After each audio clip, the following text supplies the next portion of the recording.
I'm just keeping it real. You look like the sore loser in the equation. You look like the sore loser.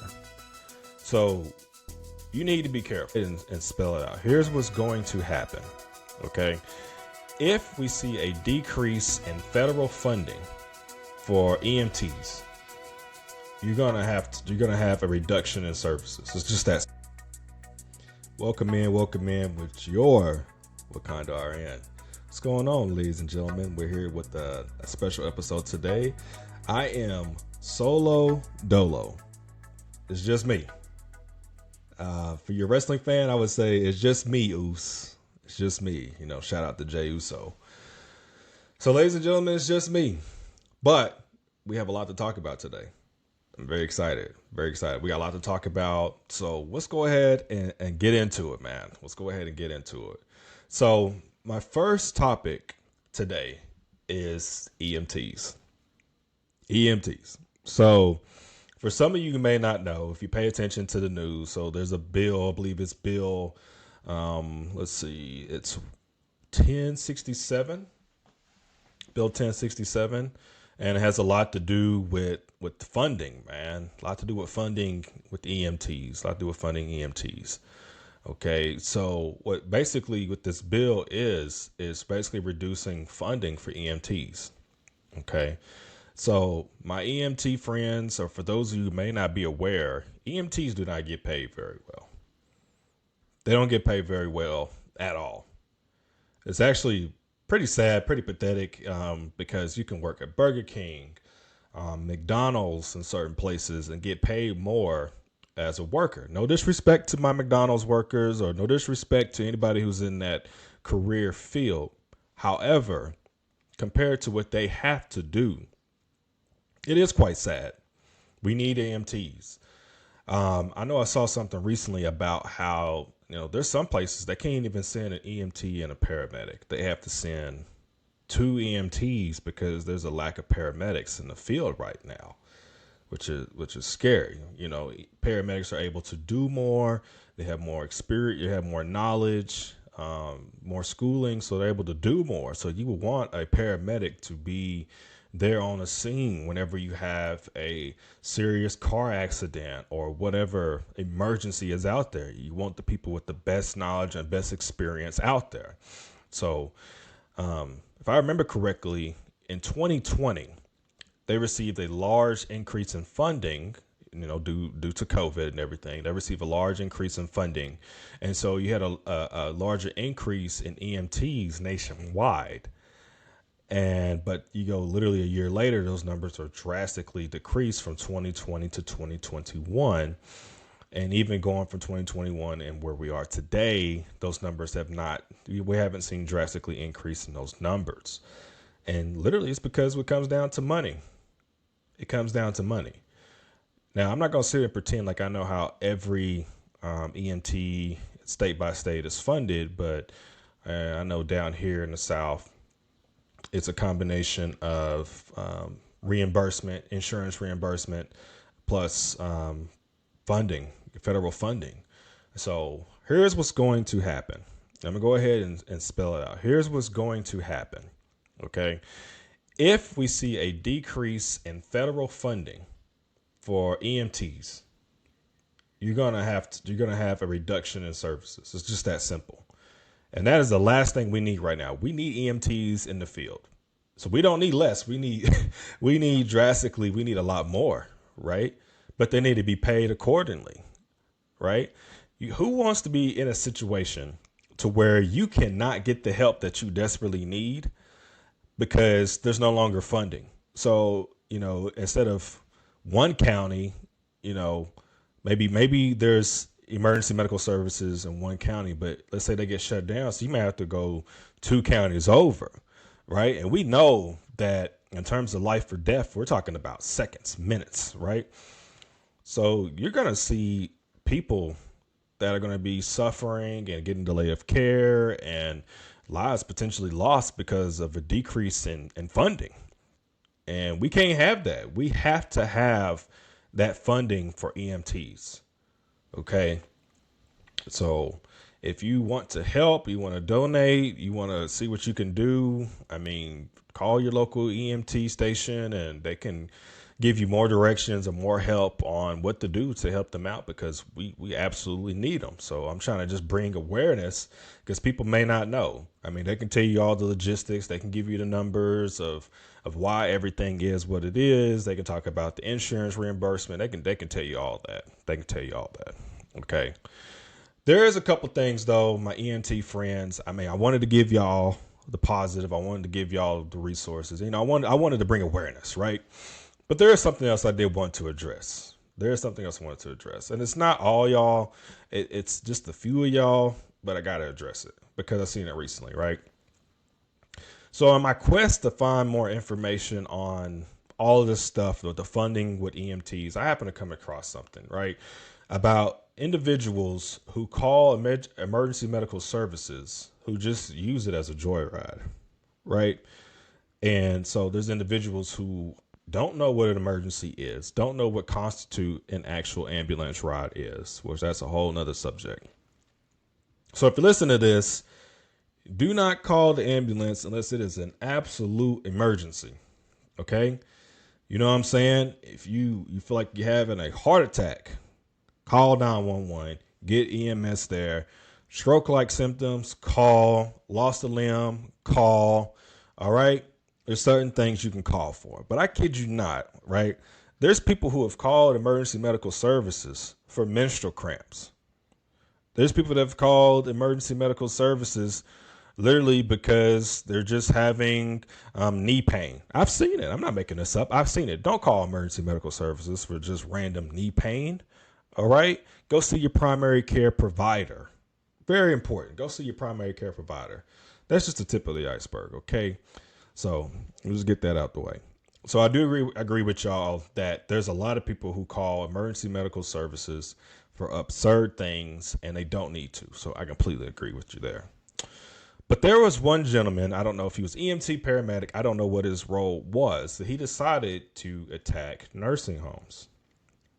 Now, somebody who came from long-term care, I'm going to have to speak on this.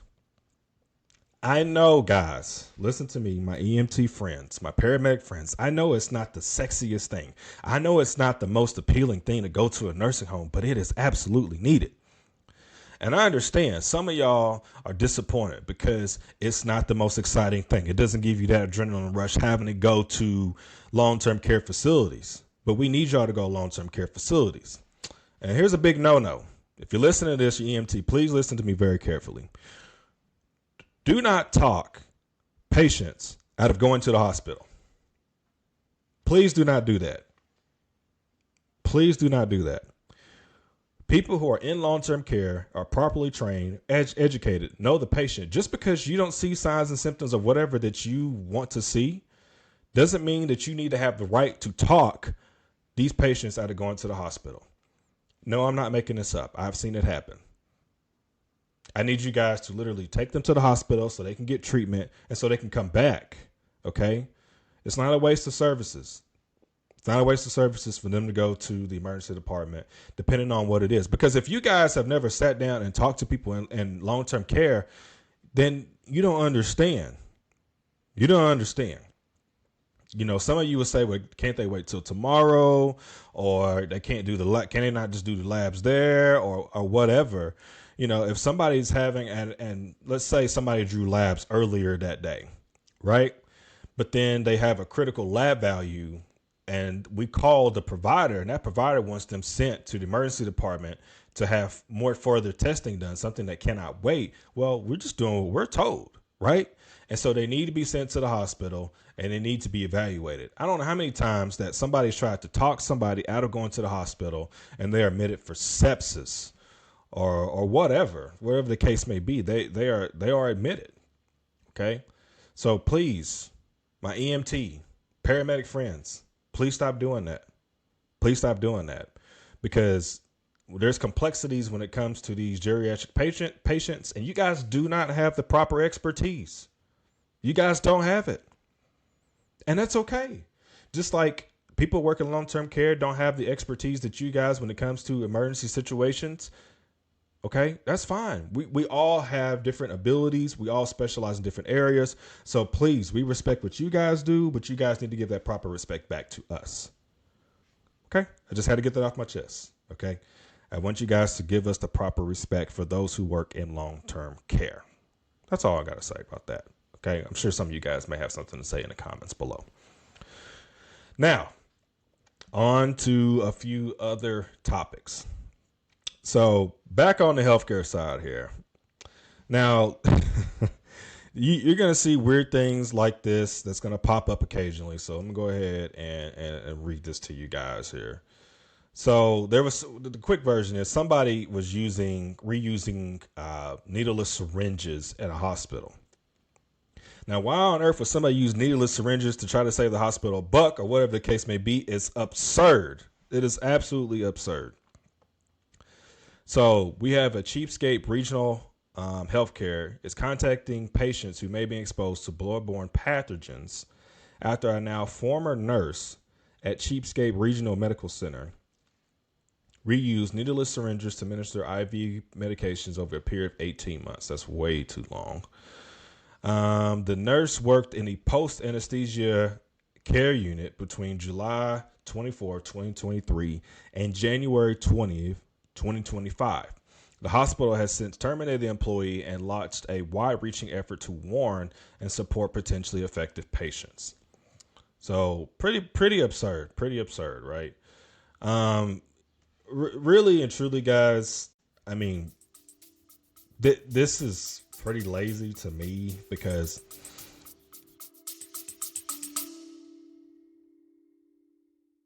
hey, yes, you've made it this far. So go ahead and give a like or a follow. I appreciate it. You know, I'm really sitting there trying to really think about it. I mean, I've seen people really try to save the hospital buck. I have. I've seen people literally try to do everything in their power, to try to save money. But I've also seen nurses who are flat out lazy, you know, who won't follow infection control protocols and they want to reuse things. It's nasty. Okay. So, you know, of course, this headline may have been more alarming if people say it was needles, right? Because you think of things like HIV, AIDS, but potentially reusing needleless syringes, can you pass on pathogens that can affect you? It is possible. The risks are very low, but it still can happen. And it's weird. So here's the statement from the Cheapskate Regional Healthcare. They said, "We deeply regret this incident occurred and are taking every necessary step to support these affected and to prevent any reoccurrence. The the employee acted in violation of training, hospital policy, and regulatory standards and no longer works at our hospital. The patients who receive care from a former nurse during the affected time frame have been contacted by the hospital and are eligible for free bloodborne pathogen testing." So I know the hospital is upset because they're losing money in this process. I know they're upset. It's not even so much about the patients at this point. For them, it's about all the testing that they're having to do to these patients. I mean, we're talking about from 2023 to 2025, right? So, yeah. So there's no telling how many patients that got exposed and they're having to do all this testing that they're losing thousands upon thousands of dollars for. So, I mean, we could pretend like it's about the patients, but it's not about the patients. It's about the bottom dollar. So let's just get that out the way. Absurd. It is absurd. So if you're in healthcare, and I don't know if you do this or not, but if you do, please do not reuse needles. What are we doing? Please do not reuse needles. All right. Let's get that out the way. Protect yourself, protect your patients. I mean, because guys, you violate patient trust when you do this. Whenever we see articles like this, it's a violation of patient trust. You're going to have the public that becomes less and less trusting of nurses. Okay. And we need the trust of the general public. We do. We do. So let's get that out the way. Let's not do that again. Okay. Okay. So, oh my goodness. Listen. I know in 2025, I've seen something about the man versus one gorilla versus 100 men. I think 2024 we had the bear versus man. I mean, we're gonna have topics about man versus women. Man versus women versus animals seems like for a long time. But there is something I did want to see. I saw it recently, so I'm gonna have to just talk about this, address this to some extent. So recently, I saw where a female that I guess she was in contact with a famous nursing content creator. Like they had back and forth, they were chatting, flirty. They were, what I'm saying, they were on their way to becoming potentially romantically involved. Well, according to this young lady, that this particular nursing content creator, which he hasn't said anything. The content creator in question was Nurse Mikhail. Some of you listening may know who this is. Some of you probably have no idea. Big following on TikTok for sure. Big following on TikTok. Accused this gentleman of love bombing and accused the gentleman of just ghosting her.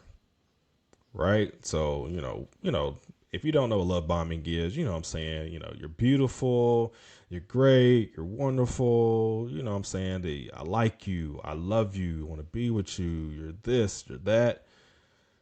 And then, they pull away. So unfortunately, I hear this a lot. I hear this a lot with guys. Right? And so obviously, if this happened, her feelings were hurt and she wanted women to be aware of his behavior. Okay. Now, I kept listening and looking for a potential crime. I was like, okay, is there slander? Is there defamation? Is there, what? I kept looking like, okay, what did he do that was so wrong? And before any of you really kind of form an opinion, what I'm trying to get at is, okay, what is the one thing that women need to be aware of to keep away from this gentleman? I didn't see anything other than the love bombing. The love bombing and pulling away. Is that nice to do to someone? No. No, it's not nice to love somebody and then pull away. But really, him pulling away, sis, if you're ever listening or watching this, it's probably the best thing for you. If this occurred, I'm just speaking on what it's. I mean, he hasn't said anything. He may not say anything. I don't know. Everybody has their own opinion. But you may have saved you some heartache because in terms of love bombing, a lot of manipulators, narcissists, they start out like that. I'm not saying that's what he is, but I'm just saying. And then, they can use that to manipulate. So he may have saved you some troubles, may have saved you some heartache with that. So that's first and foremost. Now, if nothing really occurred, I feel like this is kind of something that could have just been said nothing about. Like, you tried, or both of y'all tried and just didn't work out. Happens all the time. But here's the thing too. I'm trying to look at it on both ends here, because if he did that and he pulled away, it's not a good look for him. But you're accusing him of love bombing and pulling away, that's not a good look for you either. You keep saying, I want people to be aware. I want people to be aware. All I'm aware is right now is, okay, well, potentially maybe he's doing that. But at the same time, I'm like, okay, well, you're potentially going to turn people away from you because it looks as though on the surface that he gave you attention and you wanted more. and he left, and now you're exposing him publicly because you didn't get the attention that you wanted. It's not a good look for either or, unless he committed a legit type of crime. If he committed a crime, he committed some type of act that deserved that type of awareness, then that's another story. But right now, I'm just keeping it real. You look like the sore loser in the equation. You look like the sore loser. So you need to be careful. Ladies, men, we need to be careful. Be careful. Because right now, and maybe I'll bring somebody on to talk about this in a deeper subject, but right now, there's just such a disconnect between men and women that I don't know. I feel like we're going to have another, woman and a bear. I feel like we're going to have some type of, I feel like this is going to continue on because there's such a disconnect between men and women. But if y'all feel differently, you can let me know in the comments below. So, all right, man. I know I've kind of talked about a few things that really I feel like need to be addressed. But let me give y'all some positivity. All my nurse friends out here, and maybe if you're not a nurse friend, and maybe you're just somebody who's just, maybe you're new to healthcare, maybe not. I got something for you. So I'm trying to get better at leaving you guys with something, especially on a positive note. So according to, looks like Angela Walker, the best shoes for nurses in 2025. Now, when I say nurses, they're on their feet a lot. And so if you're somebody who's in a career field, you're on your feet a lot and you want more comfortable shoes, well, according to this, maybe we can kind of give you some tips, right? And here's what the criteria is based upon. Before I read the list, here's the criteria. The criteria is quality, cost, comfort, water resistant, sharps resistant, non-slip, fashion, foot / ankle support, durability, and the ability to clean. So that's the criteria. Okay. So let's read this list. I came up with 12 shoes. And I can already tell I have not worn all these shoes, so I can't give you, an unbiased opinion, but I've worn a couple of these. So we got Clove. That's the number one shoe. I'm just going to go from 1 to 12. Clove, Stand Plus Shoes, formerly Gales. We have Uni Shoes. We have Figs. We have Asics. I've worn Asics. I got a pair. Not bad. Not a bad shoe at all. Brooks running shoes. Yeah, I'm going to leave that there. Nike Vapor Max. I haven't worn the Vapor Max, but I've worn of course I got Nikes. Nike's definitely my number one brand for sure. Hoka. I have one pair of Hokas, but they're for running only. I don't have Hokas for nursing, but just running. Let's see. Algeria Women. Okay. On Cloud running shoes. Vessi. And Dansko nursing clogs. That's the one thing you will not find me in is clogs. So you ain't got to worry about seeing Wakanda in clogs. That's not happening. But those are the quote unquote best nursing shoes. So if you're interested in any of those, you need some workplace shoe suggestions. There you go. So you got Clove, Stand, and Uni. They're the top 3. I mean, personally, I'm biased towards Asics and Nikes because that's what I got. So I got those. So if you kind of want those, I mean, there you go. All right. So if you guys like this type of content, let me know. This is mono y mono Wakanda. This is solo dolo Wakanda. So if you like this solo dolo stuff, let me know. I'll do more of it. Because I love to have guests, but every now and then you'll see me come out here and talk about a variety of subjects too. So thank you. Thank you for spending time with me, your friendly Wakanda RN. And I love you guys. I hope you guys have a blessed rest of your day. And until next time. So make sure you follow me. Make sure you like the content. Give me a follow, like, subscribe, donate if you feel like it. And so anyway, love you guys. Out.